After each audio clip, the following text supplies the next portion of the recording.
Assalamualaikum warahmatullahi wabarakatuh. Selamat bertemu kembali bersama channel Sinau Kapal bersama Saifuddin Tahir. Kali ini saya akan berbagi perihal SOP lama yang sudah tidak sesuai lagi dan perlu membuat SOP baru yang harus diaplikasikan di atas kapal dalam rangka implementasi ISM Code. Kawan-kawan semua, menjadi seorang designated person source atau personel atau pihak yang ditunjuk oleh perusahaan yang terkait dengan keselamatan, tentunya kita harus menjalankan tugas ini dengan profesional. Untuk mengubah SOP lama menjadi SOP baru, kita perlu melakukan yang namanya audit awal. Ingat, audit awal bukan audit initial audit ya, tapi audit awal untuk melaksanakan menyusun SOP baru. SOP lama kita nyatakan obsolete dan SOP baru yang akan kita berlakukan. Jadi DPA harus melakukan yang namanya audit awal terhadap semua prosedur. Jadi prosedur-prosedur yang ada di dalam manual kita, SMK manual, hukumnya harus dilakukan review, evaluasi. Bila ada yang tidak sesuai lagi, tidak implementable, yang tidak dapat dilaksanakan, maka harus dilakukan revisi. Nah, untuk melakukan revisi tersebut, kita harus melakukan audit lagi, audit awal ya. Audit awal terhadap SOP itu. Langkah pertama yang harus kita lakukan adalah mengidentifikasi kebutuhan-kebutuhan apa terkait dengan SOP tersebut. SOP lama apa kira-kira kita identifikasi, kelemahan-kelemahannya, dan SOP baru apa kebutuhan-kebutuhannya. Dan ini kita harus lakukan ya. Kawan-kawanku semua, di dalam melakukan audit terhadap SOP baru lama dan membuat SOP baru, tentunya kita harus memiliki yang namanya prosedur lama ya, prosedur lama ya. Kita lakukan audit awal terlebih dahulu terhadap prosedur lama. Ya. Audit awal. Kita review kembali, kita audit. Benar nggak ada sudah tidak sesuai lagi SOP lama tersebut. Baru kita mengidentifikasi kebutuhan ya. Kebutuhan apa saja terkait dengan SOP baru. Standard Operating Prosedur yang baru. Jadi ingat prosedur lama dan prosedur baru. Prosedur lama kita harus review kembali dengan cara audit satu persatu kita jalankan, dan audit baru kita harus punya identifikasi kebutuhannya. Itu adalah langkah pertama yang harus kita lakukan. Lalu kita lakukan di dua tempat, yang satu di kantor pusat yang terkait dengan implementasi DOC, Document of Compliance, yang kedua audit di kapal atau implementasi SMC yang ada di atas kapal. Di dalam melakukan audit kedua-duanya, kita harus fokus. Fokus, fokus, dan fokus. Tentukan fokus kita di kantor dan fokus kita di kapal. Identifikasi area-area yang akan kita audit. Area-area mana yang akan kita audit? Katakan SOP tersebut terkait dengan SOP skoci, maka kita fokus kepada skoci. SOP tentang mengoperasikan engine, ya kita harus fokus kepada mengoperasikan engine. Dan identifikasi area tersebut dan proses yang harus dilakukan untuk audit. Katakan mencakup keselamatan.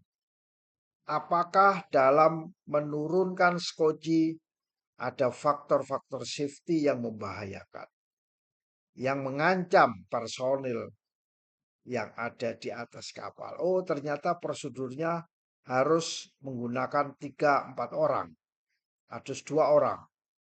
Maka mencakup masalah safety, mencakup masalah operasi kapal, ya, mencakup masalah manajemen risiko, atau mencakup masalah kepatuhan terhadap regulasi SOLAS, regulasi ASM Code, regulasi negara domestik, ya, dan bahkan regulasi atau ketentuan yang diberlakukan di perusahaan.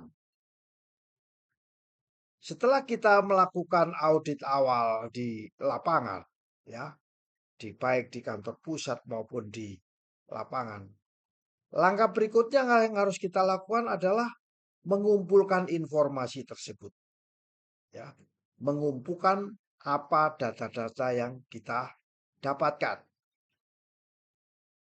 Jadi kita harus melakukan namanya collecting data. Kumpulkan semua dokumen yang terkait yang menggambarkan prosedur tersebut. Dokumen apa saja yang harus, misalnya membuka manhole, maka dokumen apa saja yang terkait dengan membuka manhole, ya, yang menggambarkan prosedur saat itu, ya. Dan bandingkan itu dengan SOP yang lama. Kalau ada panduan operasional, bandingkan dengan panduan operasional, kita matchingkan antara panduan operasional dengan SOP. Dan bila ada kebijakan perusahaan, lakukan juga kombinasi kebijakan perusahaan dipadukan dengan panduan operasional, SOP lama, dan ketentuan-ketentuan yang berlaku, akhirnya menjadi SOP baru. Kawan-kawanku semua, setelah kita mengumpulkan data-data tadi, maka kita lakukan identifikasi kriteria daripada penilaian. Tetapkan standar, artinya standar-standar apa yang harus kita jalankan, kriteria-kriteria apa yang akan kita gunakan untuk mengevaluasi SOP baru. SOP lama tentunya sudah tidak sesuai lagi, sehingga SOP baru kita harus menetapkan standar dan kriterianya. Itulah namanya standar kinerja. Menjadi seorang DPA yang profesional harus tahu standar kinerja, performance standard, ya, performance standard yang dapat mencakup selalu. Ingat, yang namanya DPA harus selalu patuh, mengajak orang lain, mengajak kru kapal, mengajak semua pihak untuk patuh kepada regulasi.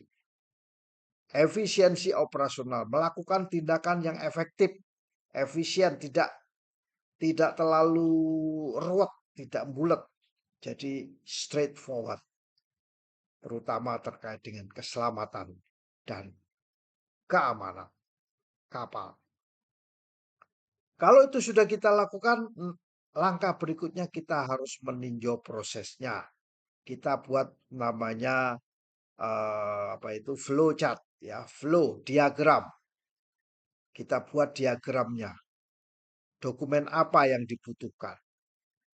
Itulah namanya evaluasi. Tinjau apakah prosedur yang ada, yang lama itu mematuhi peraturan keselamatan. Kalau tidak, di peraturan baru kita masukkan peraturan keselamatan. Apakah SOP-SOP yang lama itu menjalankan praktek-praktek dalam industri pelayanan atau belum? Kalau belum, masukkan praktek-praktek terbaik. Ambil acuan-acuan dari beberapa tempat. Ya. Bila mana kita sudah melakukan itu, yang namanya identifikasi pasti tentu kita harus melihat kekurangan. Di SOP lama kekurangannya nih. Jangan sampai kekurangan ini ada di SOP baru. Kita buat menjadi sempurna di SOP baru. Cari kekurangan-kekurangan, celah-celah dalam prosedur yang lama yang dapat mempengaruhi kinerja, ya, dapat mengganggu standar kita menjalankan keselamatan kapal atau kepatuhan kepada regulasi, maka kurangi itu dan buat ke SOP yang baru. Kemudian lakukan lagi audit yang mencatat tentang temuan. Dokumentasikan hasil audit. Mintalah audit ini kepada orang lain terhadap SOP yang kita buat, termasuk temuan-temuan yang positif yang mana bisa mendukung dan baik itu temuan yang negatif yang bisa kita harus merevisi. Area-area yang memerlukan perbaikan dan revisi harus kita lakukan. Ya, di samping kita melakukan audit sendiri, mintalah kepada orang lain, teman, untuk melakukan audit dan temuannya menjadi area-area yang menjadi perbaikan. Ingat, tentunya dari temuan-temuan tersebut banyak item yang harus kita jalankan.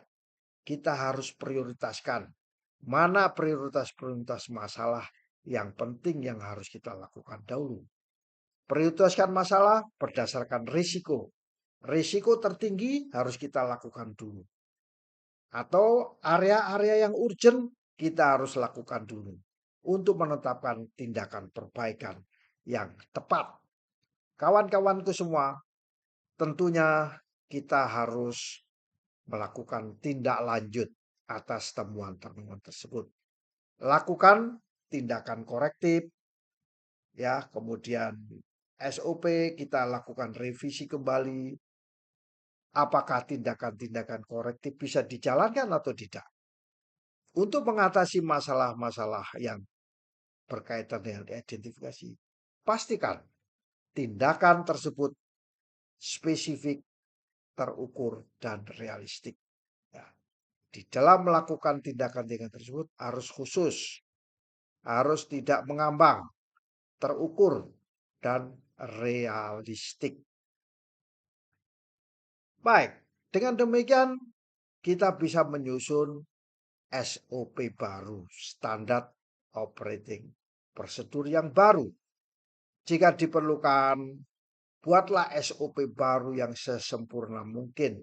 Tentunya tidak bisa sempurna, ya. Pasti ada kelemahan-kelemahan. Dan itu harus kita perbaiki setiap saat.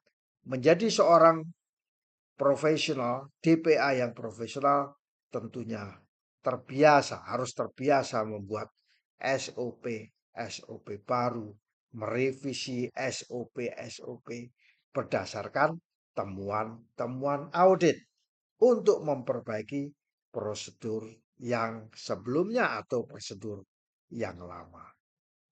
Implementasikan bila memang sudah jalan, komunikasikan dengan beberapa pihak terkait prosedur itu kepada semua personil, baik orang teknikal, orang repair and maintenance, orang logistik, orang apa itu crewing, ya, orang operation, dan banyak pihak-pihak yang lain untuk memastikan bahwa SOP baru itu mudah dipahami dan mudah di dalam penerapan.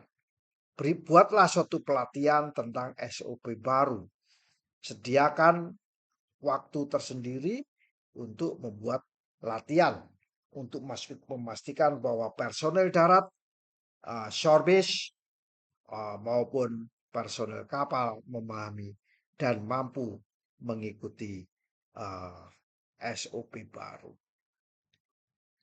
Sebagai seorang DPA, tentunya bila sudah jadi melakukan pembuatan SOP baru, maka kita berkewajiban memonitor, memantau apakah SOP baru tersebut bisa diimplementasikan apa tidak. Lakukan monitoring, kemudian implementasi SOP baru dan revisi untuk barangkali masih ada. Kita juga harus selalu meninjau tidak hanya sekali dua kali tapi secara berkala ya atau perbarui sesuai dengan perubahan-perubahan. Sahabatku para DPA profesional yang saya banggakan, dengan kita melakukan audit pemeriksaan terhadap SOP lama dan menyusun SOP baru secara sistematis seperti apa yang saya sampaikan tadi, maka perusahaan kita dapat mengidentifikasi area-area mana untuk perbaikan dalam prosedur operasionalnya, meningkatkan kepatuhan perusahaan kita terhadap regulasi maritim yang ada, dan untuk meningkatkan efisiensi penghematan operasi biaya-biaya operasional secara keseluruhan. Semoga bermanfaat bagi kita semua. Sukses para DPA profesional. Wassalamualaikum warahmatullahi wabarakatuh.